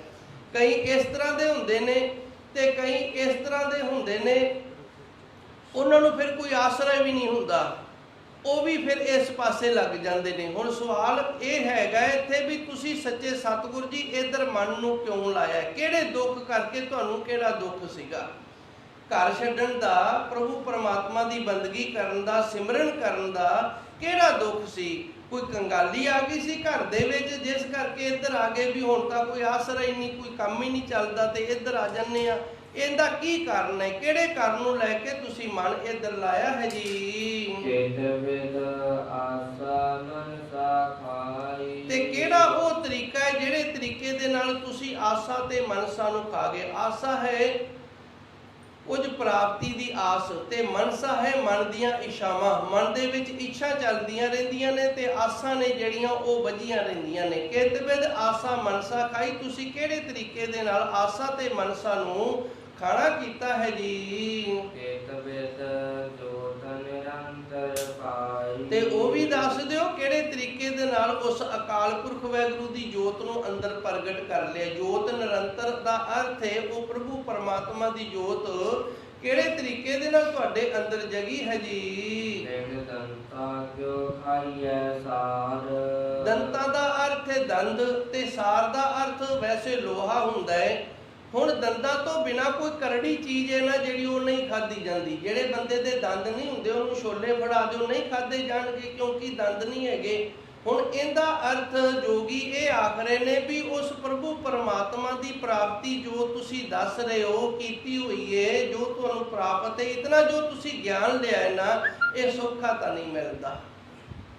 ਬਿਨ ਦੰਤਾ ਕਿਉਂ ਖਾਈਏ ਸਾਰ, ਇਹਨੂੰ ਪ੍ਰਾਪਤ ਕਰਨਾ ਬੜਾ ਔਖਾ ਹੈ। ਜਿਵੇਂ ਬਿਨਾਂ ਦੰਦਾਂ ਤੋਂ ਲੋਹਾ ਨਹੀਂ ਚੱਬਿਆ ਜਾਂਦਾ। ਹੁਣ ਲੋਹਾ ਜਿਹੜਾ ਇਹਦਾ ਅਰਥ ਲੋਹਾ ਹੀ ਹੈ ਸਾਰ ਦਾ, ਪਰ ਸਮਝ ਦੇ ਲਈ ਜਿਹੜਾ ਨਾ ਉਹ ਫਿਰ ਇਹਦਾ ਅਰਥ ਇਹ ਸਮਝ ਲੈਣਾ ਵੀ ਜਿਹੜੇ ਬੰਦੇ ਦੇ ਦੰਦ ਨਾ ਹੋਣ ਉਹਨੂੰ ਜੇ ਕਰੜੀ ਰੋਟੀ ਦੇ ਦਈਏ ਵਿਚਾਰੇ ਤੋਂ ਉਹ ਨਹੀਂ ਖਾਧੀ ਜਾਂਦੀ ਤਾਂ ਉਹਨੇ ਛੋਲੇ ਦੱਸੋ ਕੀ ਚੱਬਣੇ ਨੇ। ਹੁਣ ਜੋਗੀਆਂ ਵਾਸਤੇ ਨਾ ਇਹ ਮਾਰਗ ਜਿਹੜਾ ਬੜਾ ਔਖਾ ਕਿਉਂਕਿ ਇਹ ਆਸਨ ਲਾਉਂਦੇ ਨੇ ਹੱਠ ਯੋਗ ਦੇ ਨਾਲ, ਬੜੀ ਇਹਨਾਂ ਨੂੰ ਘਾਲਣੀ ਪੈਂਦੀ ਤੇ ਫਿਰ ਥੋੜੀ ਜਿਹੀ ਸਿੱਧੀ ਪ੍ਰਾਪਤ ਹੁੰਦੀ ਏ। ਉਹ ਆਪ ਦੇ ਹਿਸਾਬ ਦੇ ਨਾਲ ਹੀ ਸਵਾਲ ਕਰਦੇ ਨੇ ਵੀ ਇਹ ਸੱਚੇ ਸਤਿਗੁਰ ਜੀ ਸਾਨੂੰ ਇਹ ਵੀ ਦੱਸੋ ਤੁਸੀਂ ਇਤਨੀਆਂ ਜੋ ਪ੍ਰਾਪਤੀਆਂ ਕੀਤੀਆਂ ਨੇ ਇਹ ਸੌਖੀਆਂ ਤਾਂ ਨਹੀਂ ਹੋਈਆਂ। ਕਿਹੜੀ ਮੁਸ਼ਕਲ ਨੂੰ ਤੁਸੀਂ ਸਹਾਰਨਾ ਕੀਤਾ ਜਿਹਦੇ ਨਾਲ ਪ੍ਰਾਪਤੀਆਂ ਹੋਈਆਂ ਹਨ ਜੀ? ਨਾਨਕ ਸਾਚਾ ਕਰੋ ਵਿਚਾਰ। ਤੇ ਜਦੋਂ ਆਪਾਂ ਕਿਸੇ ਦੇ ਸਿੱਖ ਬਣ ਜਾਂਦੇ ਆ ਫਿਰ ਉਹਨੂੰ ਬੇਨਤੀ ਕਰਦੇ ਆ ਕਿ ਇਹ ਸੱਚੇ ਸਤਿਗੁਰ ਕਿਰਪਾ ਕਰੋ ਸਾਨੂੰ ਸੱਚੀ ਵਿਚਾਰ ਦੇ ਨਾਲ ਜੋੜੋ, ਸਾਨੂੰ ਸੱਚੀ ਵਿਚਾਰ ਦਿਓ। ਹੁਣ ਜੋਗੀ ਸਾਰੇ ਬੇਨਤੀ ਕਰਦੇ ਨੇ ਧੰਨ ਗੁਰੂ ਨਾਨਕ ਦੇਵ ਜੀ ਸਾਡੇ ਤੇ ਕਿਰਪਾ ਕਰਕੇ ਨਾ ਸਾਨੂੰ ਸੱਚੀ ਵਿਚਾਰ ਹੈ ਜਿਹੜੀ ਇਹ ਦੇਣੀ ਕਰੋ। ਇਸ ਦੇ ਉੱਤਰ ਨੇ ਜਿਹੜੇ ਧੰਨ ਗੁਰੂ ਮਹਾਰਾਜ ਜੀ ਸੱਚੇ ਸਤਿਗੁਰ ਕਿਰਪਾ ਕਰਨਗੇ ਅਗਲੀਆਂ ਪੌੜੀਆਂ ਦੇ ਵਿੱਚ ਦੇ ਰਹੇ ਨੇ। ਅੱਜ ਦੇ ਲਈ ਇਤਨੀ ਕੁ ਸੇਵਾ ਆਪ ਸੰਗਤਾਂ ਨੇ ਪ੍ਰਵਾਨ ਕਰਨੀ। ਇਹ 19ਵੀਂ ਪੌੜੀ ਹੈ। ਇਹਦੇ ਸਵਾਲ ਮੈਂ ਇੱਕ ਵਾਰੀ ਕੱਲ ਫਿਰ ਦੱਸ ਦਿਆਂਗਾ ਤੇ ਫਿਰ ਇਹਨਾਂ ਦੇ ਉੱਤਰ ਆਪਾਂ ਧੰਨ ਗੁਰੂ ਗ੍ਰੰਥ ਸਾਹਿਬ ਜੀ ਦੇ ਅੰਦਰ ਜੋ ਗੁਰੂ ਮਹਾਰਾਜ ਜੀ ਨੇ ਦਰਜ ਕੀਤੇ ਨੇ ਉਹਨਾਂ ਦੇ ਅਨੁਸਾਰ ਵਿਚਾਰਾਂਗੇ। ਦੇਹੋ ਸੱਜਣ ਆਸੀਸੜੀਆ ਜੋ ਹੋਵੇ ਸਹਿਬ ਸਿਓ ਮੇਲ।